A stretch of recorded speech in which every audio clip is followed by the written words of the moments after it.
night, the city of Lagos there is still a poor level of Be the first to know.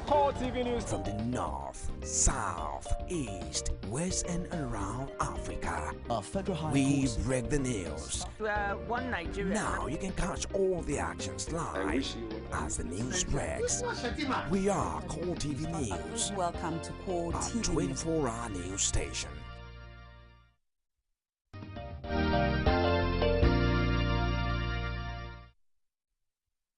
The abduction of over 200 girls from Chibok over 3 months ago attracted quite a lot of global attraction. But over the months, several other things happened, from the Ebola virus to the Islamic Caliphate declared in Gaza and the takeover of Bama as we speak.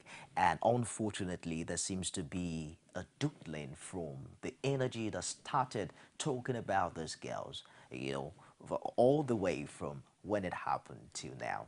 I'm joined by the president of Women Arise Campaign for Democracy, Joke Odumake, who also has been at the very front line of this campaign of Bring Back Our Girls. You're welcome on Core Digest. Thank you. Good to have you. We saw in one of your reports where you said that since when these girls have been abducted, you've not slept. You actually don't look like someone who's not sleeping to me. Well, the thing, what I meant by not sleeping was that one has been, since April 14, one has been heartbroken, terribly worried, and it's extremely difficult to even fathom what will be happening to the girls where they are in the midst of the terrorists, considering their monstrous look and their bestial attitude, and then having innocent young girls stay with them. Even the few that escaped, there have been mind-boggling revelations of what happened to them. We also know the tales of split seconds, what the terrorists always do. So having to sleep, having to take a nap, and imagining the fact that we still have our girls with them. So the minutes or the few hours that I sleep, the larger chunk of the time I spend thinking about the girls, how we're going to get them rescued. Because we can only rescue those who are alive. We need them rescued. And that was why I just imagined. In fact, I've had cause to see my doctor once, twice, or thrice. Because since April 14th, and I've told you, that the terrorists murdered sleep. I'm not really, in fact, anything leaves sour taste on my tongue. And that is why I think that we must do all that we can. As I speak today, today is 145 days that our guests have been with the terrorists. You agree with me that the morale with which the campaign started has fallen, has dwindled over the days? So what would you say is responsible for that?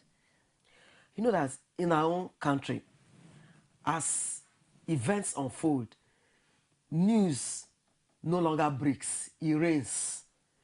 Day in, day out, we'll have series of news. Is it the Ebola one?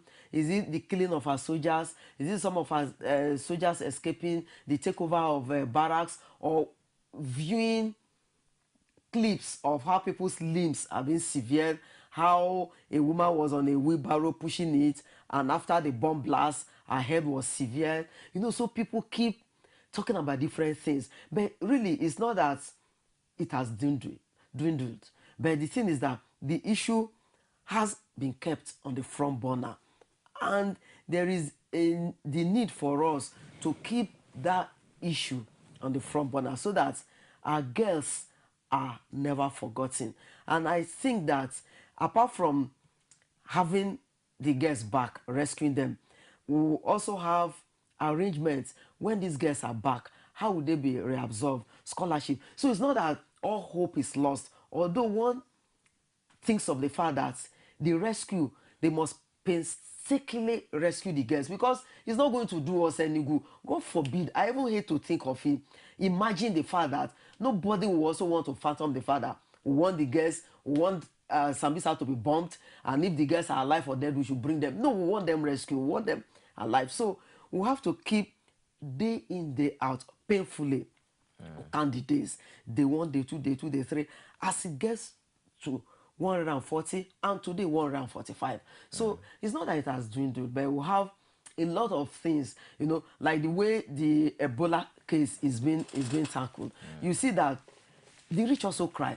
Apart from the pauperized and poor strata of the society, when Plaza is bombed, you can't find a governor or people that are there. I've been to that Plaza. I was there about 10 hours before the place was bombed. And I imagine the day I was there and I saw the taxi driver. Some of them recognized me. I still spoke about the girls. And the point where I was for almost 25-30 minutes that day, the following day, I was at the conference and I learned that that place had been bombed. And I imagine some of them, one of the cab drivers that I collected his number, I called him. His number was no longer available. And we tried to find out what had happened. Unfortunately, he's one of those and several others that lost their lives. So the thing really is that no matter what, it's going to be terrible. It's going to be inhuman for anyone to ever forget those girls. You can't even imagine. They are our sisters, our daughters, our today, our tomorrow, our future. So we can never ever forget them. The thing is that we must keep that issue on the front burner, irrespective of what we have happening to us. You know, at the time, this campaign was tagged anti-federal government campaign because it got to a point where the question was asked, bring back our girls. To whom is that directed? Is it to President Goodluck Jonathan or to the terrorist group, so to speak? What's your position on that? Well, when the girls were taken on the 14th of April, on the 15th, Women Arise, we issued a release, Rescue Our Girls Now, because we believe that only those who are alive can be rescued. Then we also have Bring Back Our Girls Now and Alive. And one thing is apparent. There is no way in which a campaign can be targeted at the federal government. We are talking about the fact that we need our girls back and we need them alive. So there's the constitutional responsibility of the government. It's enshrined in our constitution that our government must respect and protect lives and property. So I think that this question of rescue, this question of having our girls back is the collective responsibility of all of us. We have to remain vigilant. We're in an environment. If we suspect people moving around, we should alert the security agents. We also know the soldiers that are doing this work. We have always said that they should be properly taken care of in terms of welfare, in terms of making sure that they have sophisticated weapons. Then government has that umbrella, wholesome responsibility in having to harness, having to have better synergy in terms of disseminating information, in terms of fighting terror, in terms of having to smoke these people out of their homes.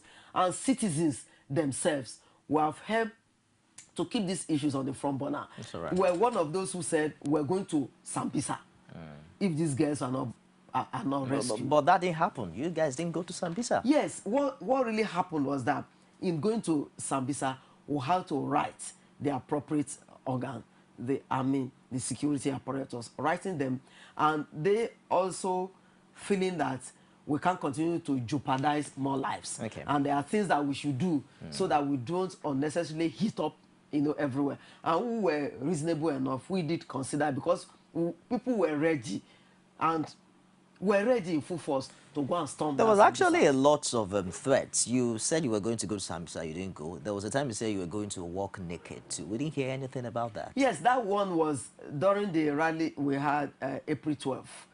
And we're saying that if our girls are not rescued, that we'll go half naked to Sambisa. And seeing women and people going half naked has its own symbolism. It then means that everything has broken down. And even if the terrorists can check out, look us in the face, although we know that they are beyond reason and they don't even believe in any constitution of any country. But even Shekau and all the other terrorists, can any of them boast that they were brought to this world without the efforts of a woman? I believe that Comrade must have talked you out of that half-naked walk. No, you know, it wasn't even we were seriously mobilized. But like I did tell you that, in fact, some people promised that they were going to help in terms of moving people. And we had a lot of people did sign who were producing close to 10,000 T-shirts. So what happened? What really happened was that in going there, we also had to write the appropriate authorities that who were coming, the women were going to storm Sambisa. And some of them, when I had some of my meetings with them, that, do you want us to have more casualties? And I said, I'm ready in storming. If I go there and the terrorists feel I'm a threat, well, let them take me and let me stay there. And I will also stay there with the girls. But I really think that, because it's good that people keep to their words, and it's also good that we respect whatever we say so that we don't dish out falsehood to the general public. But that question, we were stopped because they think that we are going to jeopardize the rescue efforts, and they are going to have several lives again that they will continue to call Rescue Joe, Rescue this, Rescue that. Let's try to make this brief because I have quite a number of questions to ask you before you go. How true is the story that the parents of these Chibok girls have given up on their children? We even heard that they've conducted ceremonial burial for their children. Well, 145 days is not a joke. We have like about 6 of the parents that have died. Dying in terms of shock. In fact, the shock that I also had, I really needed to do a lot in order to work on my physiological, output. But really, the parents, most of them are so disillusioned. Some of them have that feeling that those that they saw in the clips and with terrorists carrying guns and them, that these people can do another. Although some of the terrorists then did assure that the girls are safe, that swapping them with prisoners who can get the girls back to the people. But the thing is that at any point in time, one has the opportunity of seeing some of the parents or having a channel to broker any information, free flow of information. What we always try to reassure them, what they need is reassurance. Reassuring them that, yes, they are there for 145 days. They are not dead. They are alive. Because it takes, one can't even imagine. So I think it's the mindset. So but the onus is on us as citizens, as government, to keep reassuring these people that the girls are not dead. They are alive. And all efforts will be made to rescue them. Let's face reality, Joe. You heard of female suicide bombers recently. And in case you're not aware, as we speak now, Nigerian warplanes are carrying out airstrikes against Boko Haram militant bases in Bama, Borno State. That was said by a senior official yesterday. How optimistic, how hopeful are you in the midst of all the stars? Because if an airstrike is going, I'm just trying to imagine it, because the girls, no doubt, will be where the insurgents are. Well, I'm an incurable optimist. And I'm so optimistic because I'm so optimistic that the girls are safe where they are. But I really think that what happened in terms of not carrying full-blown war against the terrorists, it was, I think, having to give them time. Maybe they will have a rethink and not to jeopardize the lives of those girls. I think that gave rise to the snail pace movement in these full-blown airstrikes. So, but I think that as much as possible, the terrorists themselves are human, although they have some bestial attitude. But I think that they will also keep the girls safe in order to use them as bargaining chips. Because I also know that some of the terrorists have some of their commanders in detention and they want them out. So, and they know that if anything happens to those girls, they will foreclose getting the other terrorists and even having to sit down at a round table. So while the airstrike is going on, I'm sure that the people carrying out the airstrike must also be extremely careful so that we don't know where the girls are. Apart from that, they are going to use those girls as shield so that when anything happens, the girls will be used as protection, and the strike will hit them first. So as much as possible, in trying to hit the terrorists hard, let's do all that we can. And a word to those terrorists, please, Shekau and all the other terrorists, wherever you are, remember, you have sisters, you have mothers. Nobody would have imagined them coming to this world without the efforts of a woman. So please, those girls are innocent. They remain pure. And whatever it is, even war times, we still have people who should be protected. These girls should be protected. Right. And carrying out the full-scale war, I think we need results. Joe K. Odumakin, thank you very much for the time to join us today on Cool Digest. She's the president of Women Rights Campaign for Democracy, and she's trying to give us logical reasons why we should have hope against hope that these girls will return alive. It's day 145 in the midst of the Islamic Caliphate capture, in the midst of the crisis in Bama, in the midst of all of this happening across Nigeria. Maybe we can find the silver lining in our dark clouds and believe against all hopes that they will be back with us. That wraps it on the show this Saturday. I'll be back in the GV with the top of the hour news. Don't go away.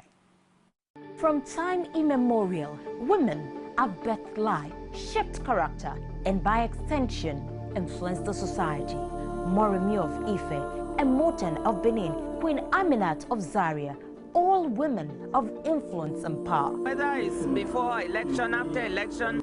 How ironical. Women being so powerful, yet have few grounds in decision making. They see you as weak, and I see you as a wife to a man. We are talking women in politics. A woman will be bold enough to stand up and say, I want to become president of Nigeria. Only on Core TV News.